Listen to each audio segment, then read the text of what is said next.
Buenas noches, compañeros. Soy Anthony Hutchinson Umaña, estudiante de la Universidad Estatal a Distancia. Hoy vengo a hablarles sobre la historia de la criminología. Primeramente veremos sobre qué son las fuentes históricas, las fuentes reales. Luego de esto pasaremos a ver un poco sobre los 19 precursores que tengo aquí en la presentación y sus aportes más destacables. Luego de eso pasaremos a las disciplinas antecesoras de la criminología, para terminar con una breve reseña de la historia de la criminología en Latinoamérica. Por acá empezaremos con las fuentes históricas. Las fuentes, como lo dice don Francisco Peniche Bolio, las define como todo aquello que produce algo. La fuente es un origen, es el comienzo de algo. Las fuentes en la criminología son todas aquellas que han dado lugar o han originado a la misma. Dicho caso, las fuentes criminológicas se pueden dividir en dos tipos: las fuentes reales y las fuentes históricas. Las fuentes históricas son todas aquellas en las cuales se considera como el indicio de algo. Eso es lo que indica la presencia de cierto fenómeno en dicho caso. Existen distintos instrumentos mediante el cual este, se ha logrado controlar a la población para que no hagan sus actos sociales de maldad. Dicho esto, presento tres en esta presentación, el cual sería la religión, el confucianismo y los tótems. Empezando por la religión, se cree que el ser humano necesita y ocupa la creencia de un ser superior, un Dios, el cual lo rija a uno, que uno sepa qué cosas hace bien, qué cosas hace mal, que las personas sean conscientes de que tienen un Dios superior que los puede castigar por por ciertos actos antisociales. Después pasaremos por el confucianismo, inventado por Confucio, el cual el confucianismo dice que tiene una frase muy característica que dice: no hagas a los demás lo que no quieren que hagan a ti. Esta frase da mucho que hablar, más que todo que da a entender que uno no tiene que hacerle la maldad a la otra persona si no quiere que se la devuelvan. Esto se adapta mucho a la maldad de las calles, todos los robos, asesinatos que hacen. Han sido por personas que han pasado por momentos muy difíciles en su vida y no tienen de otra que hacer estas cosas. Después pasaremos por los tótems, que los tótems son figuras de animales que se creen como si fuesen dioses, como, como este que tenemos por acá en ejemplo. Da mucho que hablar también porque va muy de la mano con los tabúes humanos. ¿Qué es esto? Los tabúes humanos son como ciertas reglas que el humano debe seguir. Eh, si no las cumplen, serán castigadas, como en el caso de la religión, que vendrían siendo los mandamientos. Después pasaremos por las fuentes reales. Las fuentes reales son los hechos de un caso. Dice que las fuentes reales se les consideran los sucesos, los eventos, circunstancias y factores que provocan el interés para explicar las conductas antisociales. Esto vendría siendo porque, por conclusión, las fuentes reales son la muestra que yo tengo para evidenciar dicho caso, mientras que las fuentes históricas únicamente relata los indicios eh, anteriormente señalados o señalados en dicho caso. Dicho esto, pasaremos a los precursores y sus aportes. En esta presentación traigo 19 precursores con grandes aportes a la criminología. El primero de ellos sería Aristóteles. Uno de los aportes más característicos de Aristóteles fue la noción y la creación de la causalidad. La causalidad, bien inventada por Aristóteles, propone cuatro tipos de causa: la causa final, la causa material, la causa formal y la causa eficiente. Pasado por Aristóteles, iremos por Aristócles, bien conocido como Platón. Su principal aporte en Platón fueron las teorías ambientalistas, diciendo que un buen ambiente hace a la persona buena y un mal ambiente como de miseria, pobreza, eh, asaltos, malas conductas, hacen a la persona que se vuelva mala, como lo dice él, que el crimen era producto del medio ambiente, que la pobreza, la miseria eran agentes provocadores principales de dichos actos antisociales. Hipócrates. Hipócrates, en sus aportes más destacados está el juramento hipocrático, el cual es un código de comportamiento para los médicos. Este código da a los médicos y hasta a los mismos criminólogos y criminalísticas leyes que deben llevar a cabo. Qué cosas hacer, qué cosas no hacer. Más que todo, qué cosas no hacer, como los abortos, la eutanasia, las cirugías innecesarias, etcétera. Una vez pasado por Hipócrates, veremos a Sócrates. Sócrates, el aporte que él dio sucedió sin que él se diera cuenta. Fue como por casualidad que lo hizo. Él no se daba cuenta del gran aporte que estaba haciendo la criminología.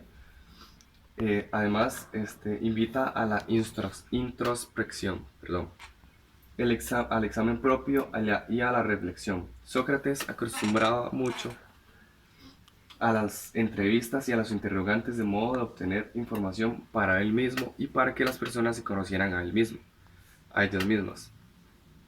Esto vendría siendo como más que todo, eh, como más psicológico. Sentarse con la persona, hablar, ir conociendo a la persona, sus quietudes, etcétera. Y también la misma persona en sí se iba conociendo. Pasaremos por Charles Louis de Secondat, Montesquieu. El aporte más relevante de Montesquieu es que establece las relaciones que existen entre las áreas geográficas y las formas de gobierno que producen. También indica que hay que prevenir antes que castigar. ¿Qué significa esto? Que nosotros y en las leyes debemos de prevenir casos como los criminólogos, el cual debemos buscar la manera de que cierto caso no vuelva a pasar antes que castigar a las personas, mandarlas a la cárcel o muchos años atrás, mandarlos a ejecutar. Jean-Jacques Rousseau. Luego del discurso de la desigualdad de los hombres en 1761, surge el contrato social, el cual define que la relación mutua de los individuos dados como sujetos morales, como la relación de estos con el gobierno. ¿Qué significa esto? Que dice que un gobierno bien organizado genera una población, un acto social bueno, sin, sin actos de maldad. Mientras que un gobierno corrupto o desorganizado provoca poblaciones con muchos índices de delitos, de acciones sociales de mal manera. John Howard hace una reforma de todo el sistema penitenciario. Su obra marcará el inicio de la revolución.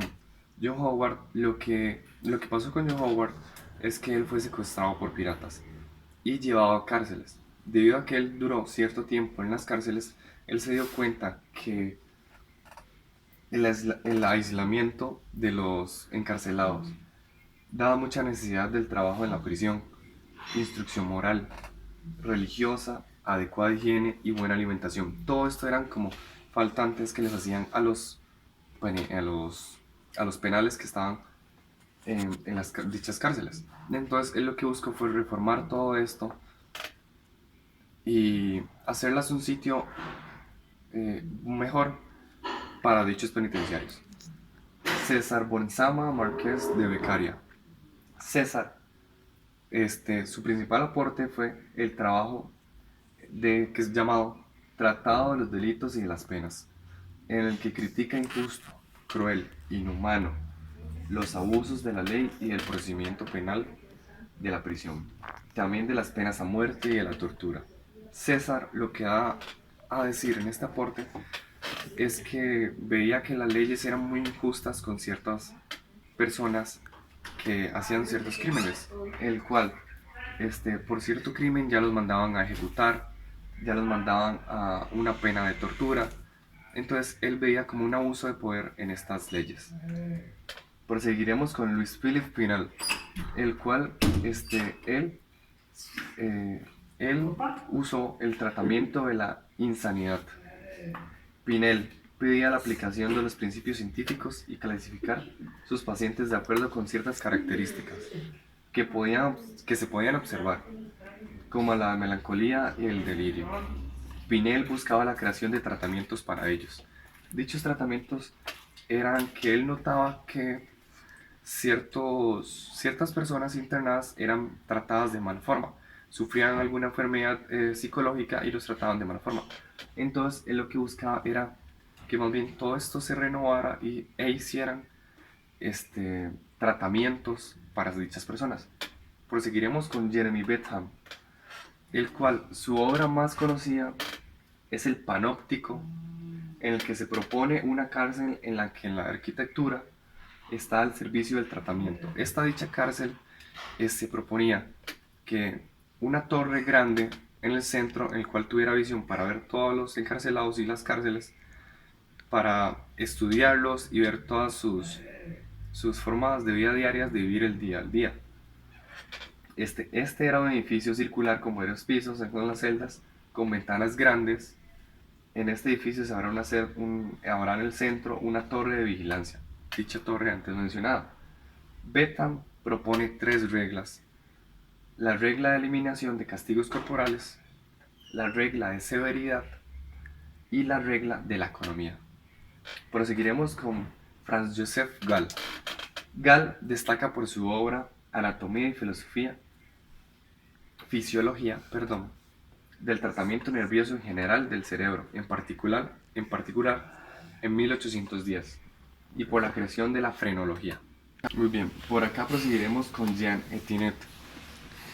Jean fue un estudioso de la psiquiatría. Descubre y acuña el término alucinación, las cuales pueden ser auditivas con mayor frecuencia, visuales, táctiles o olfativas. Estas se refieren a las sensaciones que implican el hecho de ver, escuchar, sentir y oler las cosas que no son reales, y que en muchas ocasiones acosan a los que sufren de ellas. Proseguiremos con Lambert Quelet. Para Quelet, el método adecuado para la investigación es el método estadístico, aplicando la estadística a los fenómenos sociales que ocupa para obtener los datos acerca del número de suicidios, delitos, etc. Este es un aspecto curioso en relación entre las conductas antisociales y factores como la situación geográfica, analfabetismo, miseria o clima, deduciendo así que Keller dice que las estaciones del año producen un cambio de humor o crímenes en la sociedad. ¿Qué quiere decir esto? Que en cierto tiempo se van a ocurrir más crímenes que otros, ya sea que en verano ocurran más robos que en invierno, o viceversa. Muy bien, por acá proseguiremos con Charles Robert Darwin. En El origen de las especies, por medio de la selección natural, publicada por primera vez en el año 1859, sostiene que el ser humano no es creación de Dios, sino producto de una evolución biológica. Esto es por la selección natural. El más fuerte es el que sobrevive.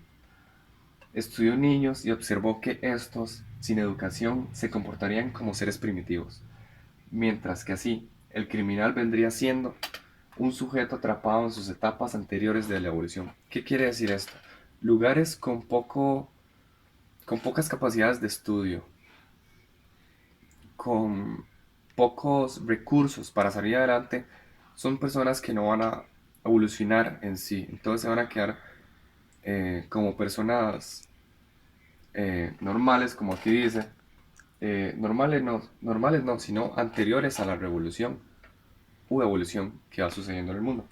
Muy bien, por acá seguiremos con Ezequías Marco Lambros. Lambroso formuló sus teorías luego de realizar más de 400 autopsias a delincuentes y criminales, al observar personalmente unos 6.000 en total. Para demostrar el atavismo criminal analizó 25.000 presos en cárceles europeas. Lambroso empieza a dar origen a lo que se le llamaría como antropología criminal. En 1872 publica un libro llamado Memorias sobre los manicomios criminales, libro el cual tiene mucho éxito. Donde expone las primeras ideas sobre la diferencia entre un delincuente y un loco, el cual describe al delincuente como un enfermo con malformaciones muy claras. Después tenemos por acá a Enrique Ferri. La mayor aportación de Ferri es la sociología criminal, considerado como el padre de esta. Para él los factores sociales van a ser fundamentales en la explicación de los hechos criminales. Probará que en un determinado medio social, bajo ciertas condiciones individuales o sociales, se comete un determinado número de delitos. Proseguiremos con Rafael Garofalo. Garofalo, entre sus méritos más importantes, destacan haber sido el autor que popularizó el término criminología, siendo esta persona el que dio el gran nombre a la criminología en el ámbito. En su libro, refiriéndose al conjunto de conocimientos que tratan al crimen y al criminal, y el saber divulgar los postulados positivistas con una gran capacidad de síntesis. Esta obra será La criminología, estudio sobre el delito y la teoría de la represión, que apareció en Turín en el año 1885. Seguiremos con Rafael Salillas y Panzano. Salillas fue médico y fundador de la Escuela de Criminología en España y director de la prisión de Madrid. Intentó la renovación del sistema penitenciario español siguiendo los criterios de Lambroso. En 1915 dirige uno de los proyectos editoriales más ambiciosos de la época. El más vicioso jamás llevado a cabo en el ámbito de la criminología fue llamado la publicación de la Biblioteca Criminológica y Penitenciaria. Este fue el hecho más novedoso que pudo haber hecho Rafael Sanillas y Panzano. Para ir finalizando los postulados y sus grandes aportes a la criminología, seguiremos con Pedro García Dorado y Montero, el cual García Dorado y Montero aporta el sentimiento del tratamiento penitenciario, es decir, el enseñar al antisocial a vivir en la sociedad. Entre sus principales obras destacan Problemas del Derecho Penal, Estudios de Derecho Penal Preventivo, Nuevos derroteros penales, Bases para un nuevo derecho penal, La psicología criminal en nuestro derecho legislativo o legislado y el derecho protector de los criminales. Llegado acá, ya damos por concluido sus precursores, 19 precursores en total, y sus grandes aportes que dieron hacia la criminología. Después de los precursores seguiremos con las disciplinas antecesoras. La primera disciplina antecesora fue el origen de la ciencia criminológica. La ciencia criminológica nace de la antropología con Lambroso, de la sociología con Ferri y de la psicología con Garofalo. De estos tres postulados y con sus grandes aportes dieron origen a la criminología, lo que es hoy en día.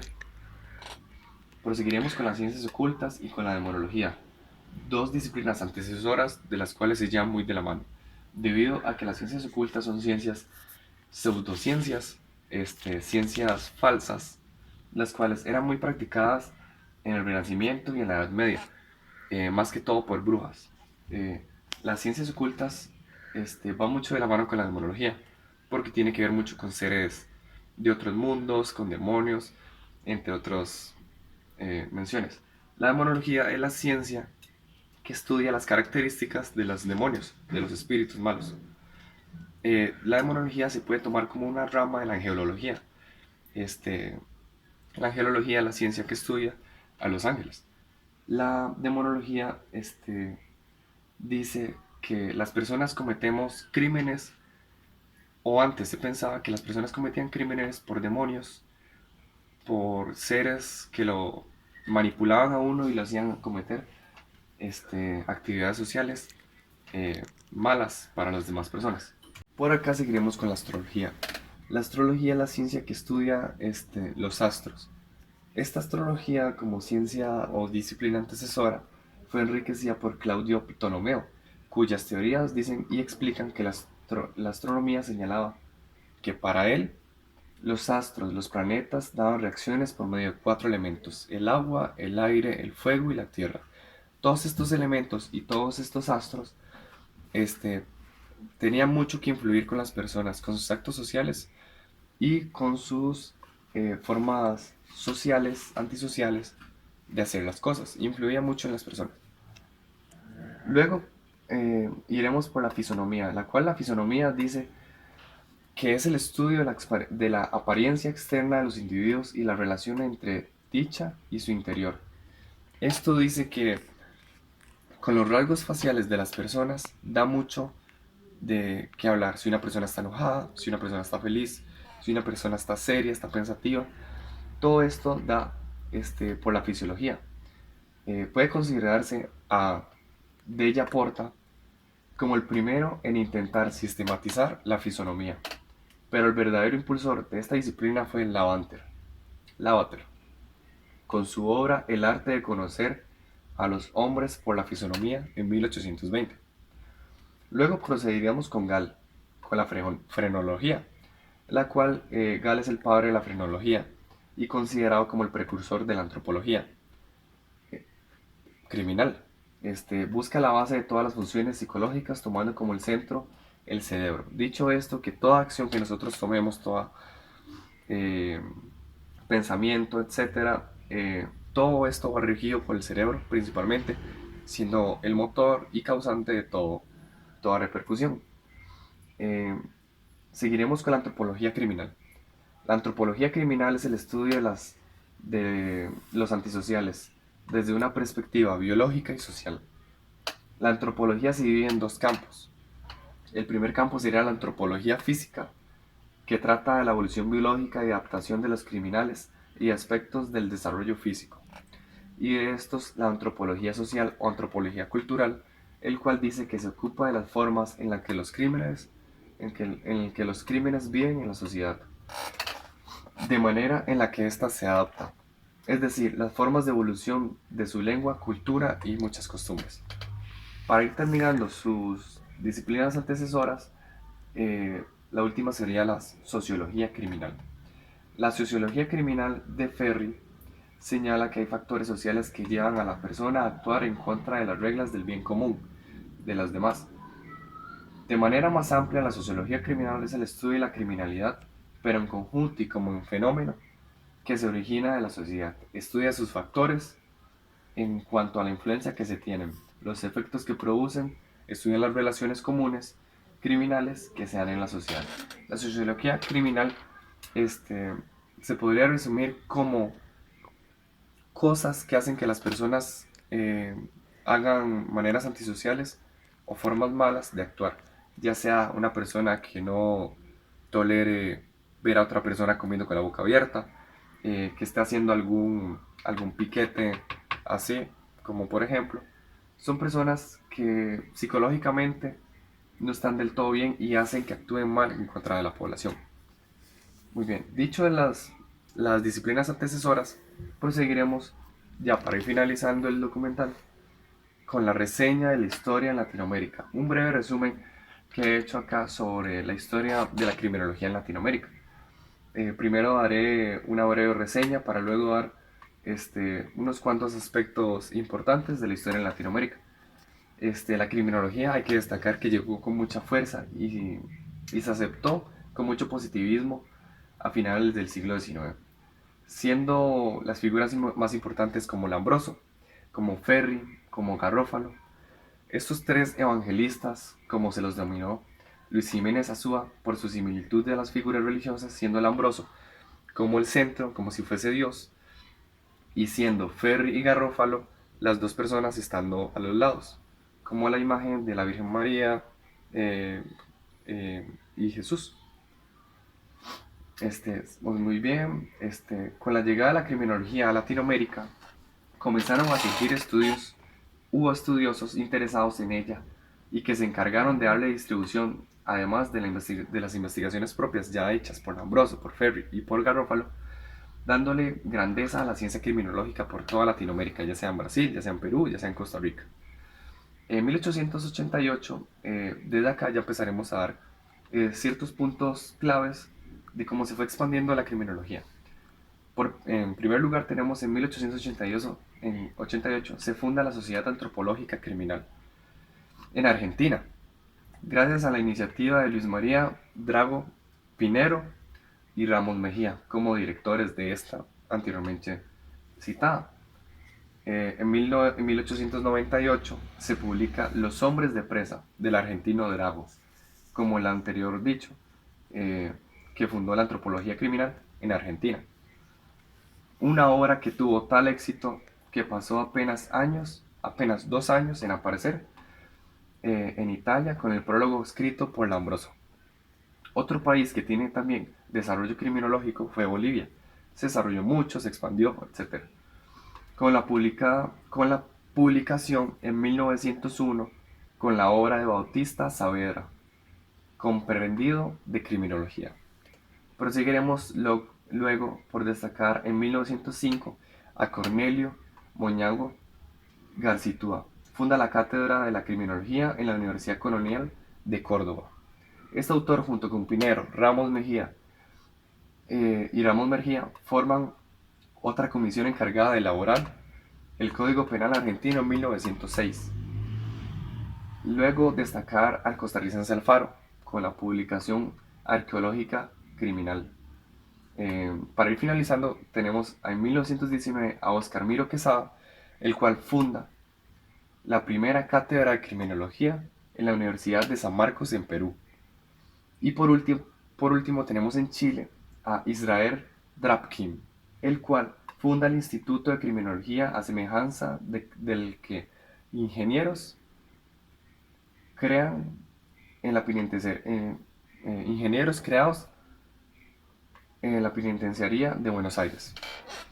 Todos estos objetivos y dados objetivos claros son una pequeña reseña, un breve resumen de cómo la criminología se expande por toda Latinoamérica, ya sea Costa Rica, ya sea Bolivia, ya sea Perú, Argentina, muy destacable, todos siguiendo con los tres grandes criminólogos que la fundan, Lambroso, Garrófalo y Ferri.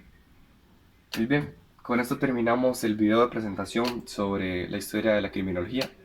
Espero les haya gustado el video. Muchas gracias y tengan buena noche.